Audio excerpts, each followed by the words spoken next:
மக்கள் அனைவருக்கும் Chitragupta YouTube channel சார்பாக நன்றி கலந்த வணக்கத்தை தெரிவித்துக் கொள்கிறேன். இப்போ பார்த்தீங்கன்னா கல்வின்னு எடுத்துக்கிட்டிங்கன்னா ஒரு குடும்பத்துக்கு ஆகக்கூடிய செலவு ஒரு குழந்தைக்கு வருஷத்துக்கு 1 லட்சம் ரூபா.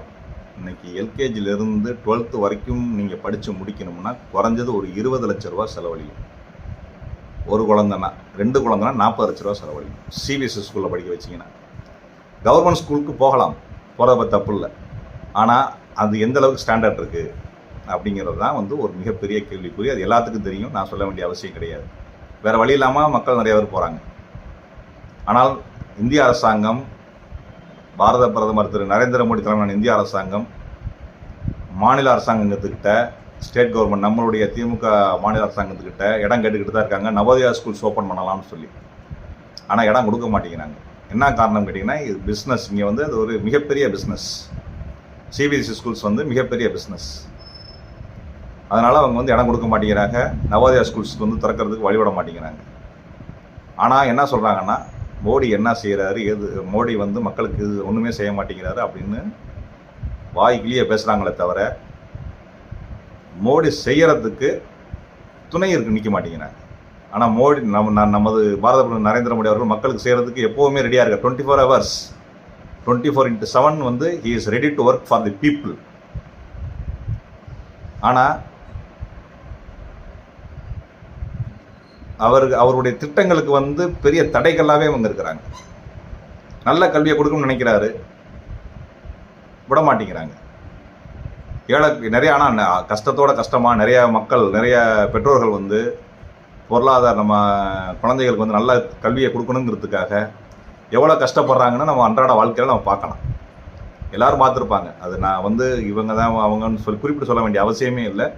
எல்லாரும் சிபிஎஸ்சி ஸ்கூலில் படிக்க வைக்கணும்னு ஆசைப்பட்டு, குழந்தைகள் நல்ல ஒரு கல்வியை கொடுக்கணும்னு ஆசைப்பட்டு, நம்ம தான் படிக்கலை, நம்ம குழந்தைகளுக்காச்சும் நல்லா கல்வியை கொடுக்கணும், பின்னாடி அது இண்டிபெண்ட்டாக அந்த குழந்தை இந்த சொசைட்டியில் வாழணும், இல்லை நல்ல நீட்டில் எழுதி எக்ஸாம் எழுதி பாஸ் பண்ணணும் அப்படின்னுங்கிற ஒரு அடிப்படையில் நல்ல கல்வி கொடுக்கணும்னு ஆசைப்பட்றாங்க. ஆனால் 12th வரைக்கும் அவங்க செலவழிக்கக்கூடிய காசு 20 லட்சம் ரூபா கிட்ட செலவழிக்கிறாங்க.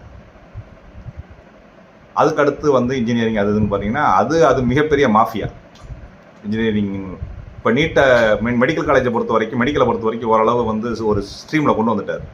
இன்னும் அதில் இருக்குது. இன்னும் கொஞ்சம் கொஞ்சமாக அதை மத்திய அரசாங்கத்தினுடைய பிடியில் கொண்டு வந்துட்டு சுத்தமாக எல்லா மக்களுக்கும் ஃப்ரீ பண்ணி விட்டுருவார். அடுத்தடுத்து வரக்கூடிய நாட்களில் இன்ஜினியரிங் அப்புறம் ஸ்கூல்ஸ் எல்லாத்தையும் ஒரு ஸ்ட்ரீம் லைனில் கொண்டு வந்துடுவார். அதில் எந்த விதமான மாற்று கருத்தும் கிடையாது. அடுத்து வரக்கூடிய நாட்கள் நமக்கு நல்ல நாட்களாகவே இருக்கும் என்பதில் மாற்று கருத்து கிடையாது. மேலும் இந்த 2026க்கு அப்புறம் நம்ம தலைவர் திரு அண்ணாமலை அவர்கள் தலைமையில் தமிழ்நாட்டில் பிஜேபி அரசாங்கம் அமைஞ்சோன்னே ஒவ்வொரு டிஸ்ட்ரிக்ட்டுக்கு குறைஞ்சது 5 அல்லது 6 நவோதயா ஸ்கூல்ஸாச்சும் ஓப்பன் பண்ணிடுவாங்க. ஏழை குழந்தைகள், கிராமத்தில் இருக்கக்கூடிய குழந்தைகள் அனைவருக்கும் சிபிஎஸ்சி கல்வி ஃப்ரீயாகவே கிடைக்கும். அப்படிங்கிறதுல மாற்று கருத்து கிடையாது. இதை நம்ம மக்கள் புரிஞ்சுக்கணும், தமிழ்நாட்டு மக்கள் புரிஞ்சுக்கணும். இத்தனை வருஷமாக ஓட்டு போட்டோம். கடந்த ஒரு 1950லேருந்து ஓட்டு போட்டு மாற்றி 2 கட்சிகளையும் செலக்ட் பண்ணோம். இங்கே என்ன நல்லது நடந்துச்சு? ஒரு ரோடு ஒழுங்காக போட முடியல, ஒரு கட்டணம் ஒழுங்காக கட்ட முடியல, கவர்மெண்ட் கட்டணம் ஒழுங்காக கட்ட முடியல, ஸ்கூல் கட்ட முடியல, ஸ்கூலுக்கு போஸ்டிங் போடலை, சொல்லிக்கிட்டே போகலாம், அடிக்கிக்கிட்டே போகலாம். ஏகப்பட்ட ஆக்சிடென்ட் நடக்கிறதுக்கு காரணமே இன்றைக்கி சாலை சரியில்லை, சாலை வசதிகள் சரியில்லை, அதனாலே பாதி ஆக்சிடென்ட் நடக்குது.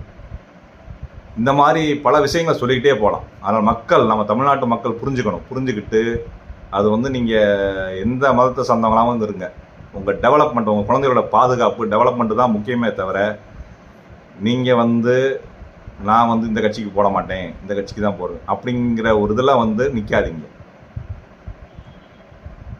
நமக்கு, நம்ம லைஃபுக்கு, நம்ம குழந்தைகளுடைய டெவலப்மெண்ட்டுக்கு எந்த கட்சி முக்கியமோ அந்த கட்சிக்கு ஓட்டு போடுங்க. அது பாரதிய ஜனதா கட்சி மட்டுமே. அதுதான் நம்மளுடைய தலைவர் திரு அண்ணாமலை தலைமையிலான பாரதிய ஜனதா கட்சி மட்டுமே அடுத்தடுத்து வரக்கூடிய நாட்களில் தமிழ்நாட்டில் நல்லது செய்யும்.